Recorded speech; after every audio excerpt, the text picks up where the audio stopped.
کرتے ہیں international news کی جانب۔ لندن میں برف باری سے سردی کی شدت میں اضافہ ہو گیا۔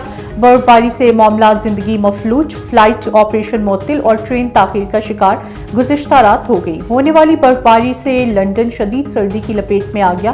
برف باری سے معاملات زندگی بری طرح مفلوج ہو گئے، جبکہ متعدد فلائٹ آپریشن معطل اور متعدد ٹرین بھی لیٹ ہو گئیں۔ دوسری طرف میٹ آفس کی جانب سے یلو وارننگ بھی جاری کر دی گئی۔ موجودہ درجہ حرارت 1 سینٹی گریڈ جبکہ رات کو -2 تک جانے کا امکان ہے۔ بھارتی ریاست اروناچل پردیش نے LAC پر چینی فوج کے ساتھ جھڑپ میں 30 بھارتی فوجی زخمی ہو گئے۔ بھارتی میڈیا کے مطابق اروناچل پردیش میں LAC پر بھارت اور چین کے فوجیوں میں جھڑپ ہوئی۔ جھڑپ میں 30 بھارتی فوجی زخمی ہو گئے۔ لڑائی میں متعدد چینی فوجی بھی زخمی ہوئے۔